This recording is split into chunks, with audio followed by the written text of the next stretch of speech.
This is an Alfa Romeo Stelvio, the most Italian SUV ever.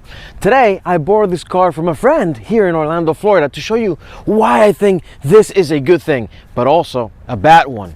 After that, I will show you some of my favorite features, take it for a drive and give you some driving impressions, and then in the end, I will point out some of the things that you should look for if you're planning to buy one of these.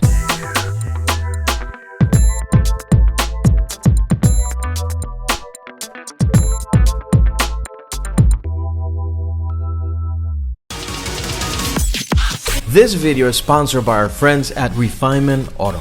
Jimmy and his crew are passionate about restoring the appearance of your vehicles to a like-new condition, offering both mobile and fixed location services. Whether you need PPF, ceramic coatings, full detailing, and window tinting, they got you covered. Bring in your car, boat, bike, or any other toy, or you can also have their mobile unit come out to you. Refinement Auto, restoring new life into your car.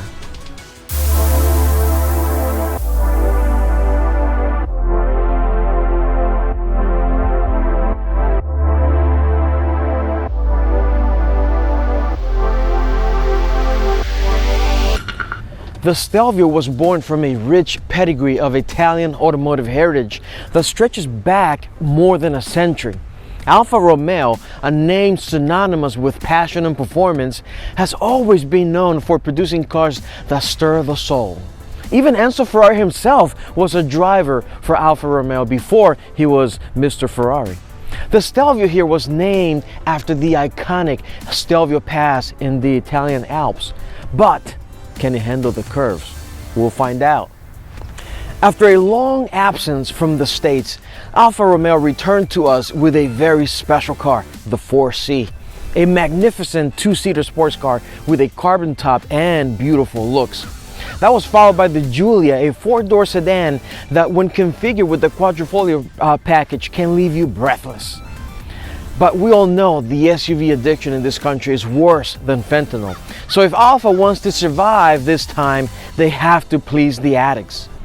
Enter the Alfa Romeo Stelvio. Spoiler alert, they did a hell of a job. This Italian masterpiece is a hit turner. The Stelvio is without a doubt a work of automotive art. It combines Italian aesthetics with a modern twist. The sharp lines, iconic Alfa Romeo grille, and beautiful curves make this SUV look like it's in motion even when it's standing still. It's like Michelangelo chiseled this car out of a block of Italian marble and then gave it wheels. Although with a bit too much wheel gap, but we won't hold it against him. Step inside the Stelvio and you are greeted with an interior that feels handcrafted by Italian artisans. The rich Italian leather seats and the intuitive infotainment system all come together to create an ambiance that makes you feel like you're in a five-star hotel with a racetrack out back. The engine on the base Stelvio is modest and adequate. The 2-liter turbocharged engine in this car has all the power you could want from an entry-level luxury SUV. With 280 horsepower singing in harmony, it's ready to face the competition. And the DNA drive mode selector allows you to switch between dynamic, natural, and advanced driving modes, tailoring the Stelvio's performance to your mood. The infotainment system, although small, is intuitive and features a user-friendly touchscreen with Apple CarPlay and Android Auto compatibility. Built in the casino plant in Piedimonte San Germano. Built in the casino plant in Piedimonte San Germano in Italy. Built in the casino plant in the no, that's not it.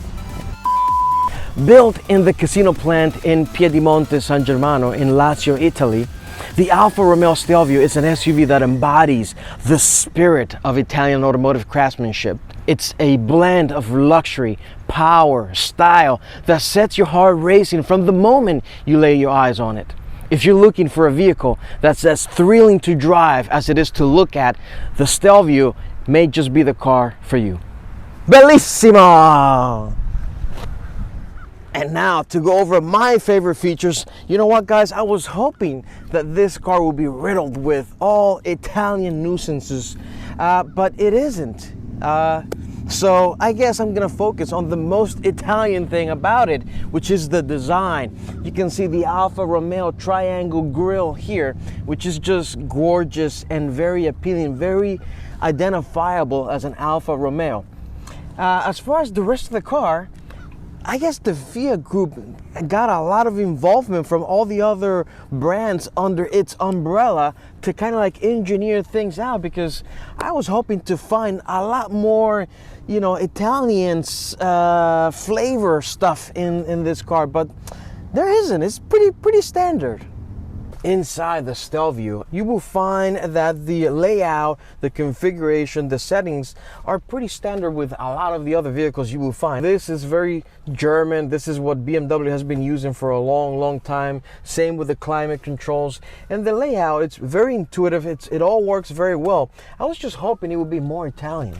I mean, you do get a wireless charger here, storage for your cups, plenty of USB and USB-C ports. You have some USB ports in the back. The steering wheel is very nice, and it looks great with the engine start stop button right here on the steering wheel. So it is a very nice and comfortable layout that allows plenty of visibility, and it looks pretty good. Some of these materials to me look a little bit cheap, but you do have the option to upgrade a lot of these with different trims and replace these with carbon fiber trims and things like that.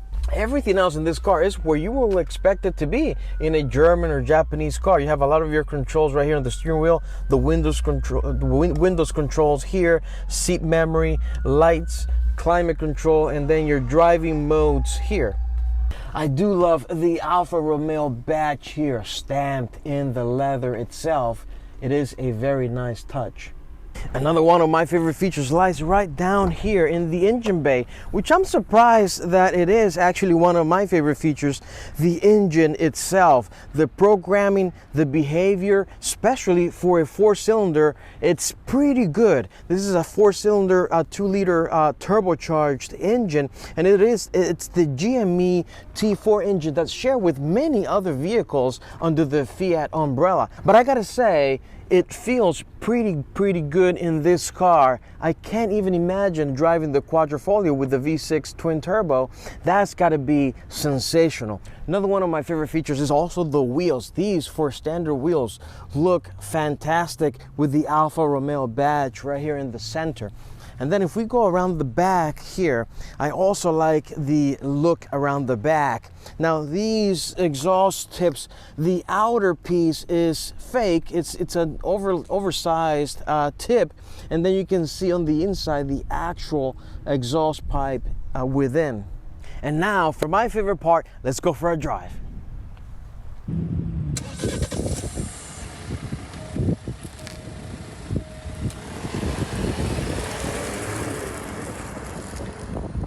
Driving the Alfa Romeo Stelvio, and I gotta say I'm quite surprised by this car, and I'll break it down for you, but I'm trying to think of all the dynamics that are at play in this car. So this is an Alfa Romeo, but it is under the FCA Fiat umbrella, and it's supposed to be, you know, Italian with a lot of driver engagement, but luxurious at the same. There's a lot of things happening, and I'm trying to package it all together and understand it and absorb it before I make a full assessment on this vehicle. So here are some of the things that I'm noticing with this car. First of all, the CF transmission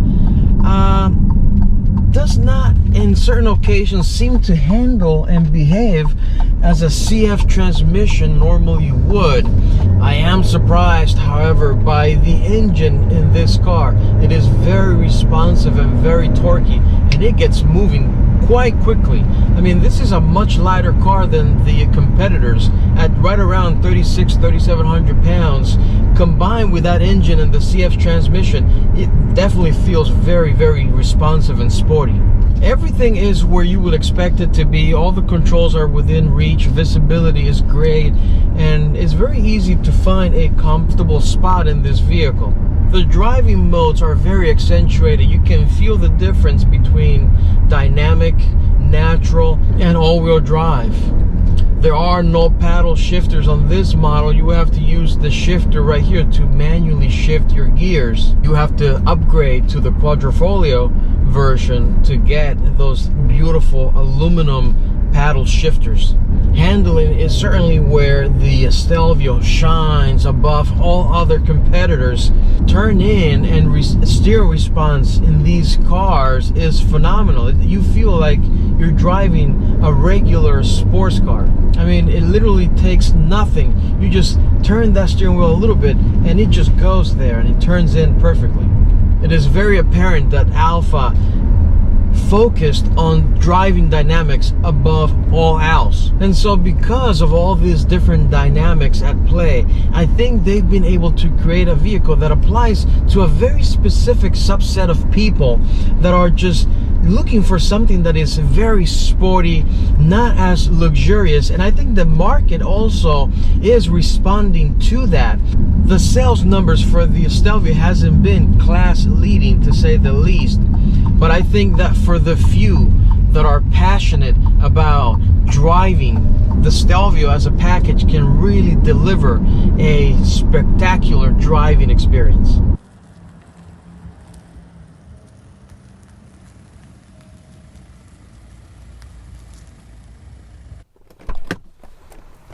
And now you're really pumped and excited to buy one of these. So allow me to highlight some of the things that you should look for if you're planning to buy one of these. I made a video to show you general things to look for when buying any car, like body shape, signs of wear, leaks, etc. I've also created a checklist so that you don't miss any steps. The link to that is included below. Use that as your starting point. But now let's dig into things to look for this car specifically that I think can be costly repairs. Also, keep in mind that it's never a bad idea to bring along a car-savvy friend with you who is familiar with these cars to help you look for things. If you found one that you have your heart set on, I would also recommend that you get a PPI, a pre-purchase inspection done by an experienced Alfa Romeo shop or the dealership themselves. It will be the best $200 that you spend on the car. Also, ensure to discuss with the current owner the list of things that we'll review in this video. I would also recommend that you avoid 2018 models or take extreme precautions. It's usually the case with first year models that there are many issues that are not fully identified during testing and development. So these are usually corrected down the road. Right, so now let's jump right into it. Have you ever heard of the saying, you're not a true gearhead until you've owned an Alfa Romeo? Did you know where that came from? Well, it comes from the fact that you are choosing a cool looking vehicle with excellent driving dynamics, but poor build quality and reliability. Now, although the Alfas have seen much improvement under Fiat, there's still quite a bit of issues to watch out for. Let's walk through them. I got my iPad here so that we don't forget about anything. And the first thing I want to talk to you about is electrical problems. Surprise, surprise. It is a Fiat product after all. There's been many malfunctions reported by people, including faulty wiring, sensor malfunctions, software glitches, and some include the PCM. That's your power control module. So be sure to test out all the electrical features in these vehicles, every single one of them, and look out for any dashboard warning lights, because some of the reports include people saying that there's been water damage from the guardrails, just filtration into some of the electrical components, causing faulty connections and problems with your electrical. So ensure, again, very, very important, test out every single feature one by one to make sure you iron out any kind of electrical problems with the car, because these components, especially the power control module, can be very, very expensive. And while I'm in here, I want to talk about the DNA system. This is your dynamic driver selector. And there's been some problems reported with this, which can result from just software glitches or just sensor malfunctions. So just make sure that as you do your test drive, that you engage every single driving mode available in your DNA selector here, just to ensure that every single mode engages as it should. Next item I want to talk about is suspension noises. Stelvios are known for sporty suspensions that can be prone to squeaks or rattles, often caused by worn out bushings, shocks, struts, etc. So as you're doing your test drive, just be sure to be on the lookout for any clunking noises, any play in your suspension or steering as you're cornering, etc. Next, let's talk about your brakes. As beautiful as they are, they can be problematic. Brake issues may arise from worn out brake pads, damaged rotors, or issues with your brake calipers overall. So be sure to pay attention to any squeaking noises with your brakes. These can be quite expensive to replace. You can also use your phone your phone's camera to get in there and take a visual inspection of the brake pads so that you don't have to replace the brake pads the moment you buy a new car.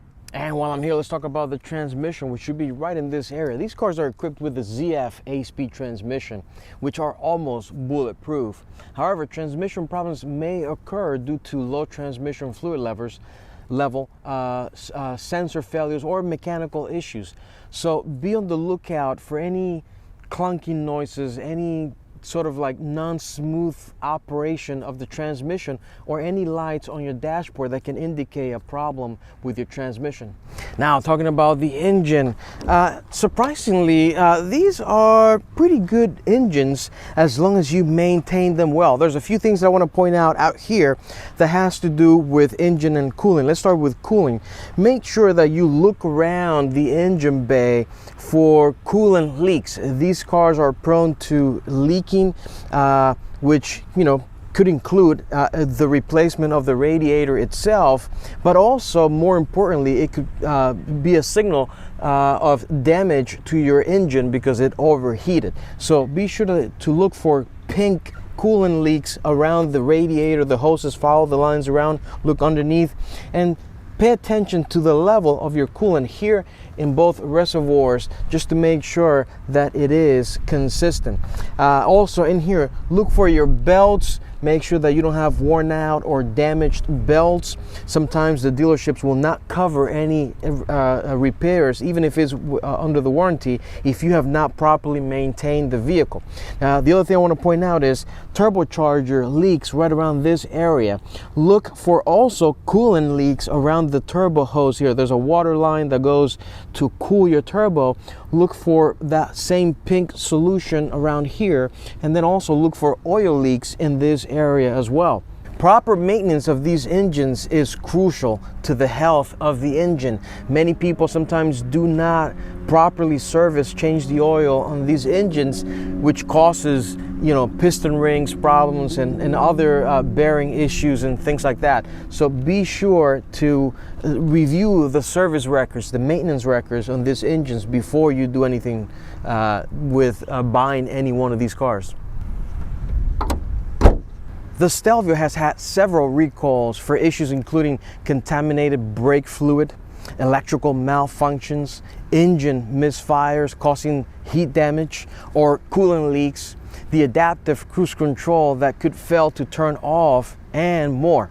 It is super important that you go and check out all of the pending and completed recalls for this vehicle that you're looking at.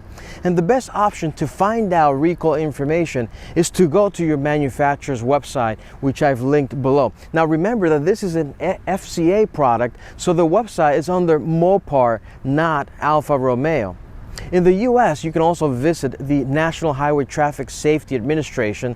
The link is also included below. For either option, all you have to do is enter the vehicle's 17-character VIN number, and this will provide you with a list of recalls for the vehicle that you are looking into. Thanks for watching, everybody. I hope you find this video helpful and informative. If you did, please like, comment below. Don't forget to subscribe. I promise I will practice my Italian if you subscribe. And don't forget to share. See you in the next video.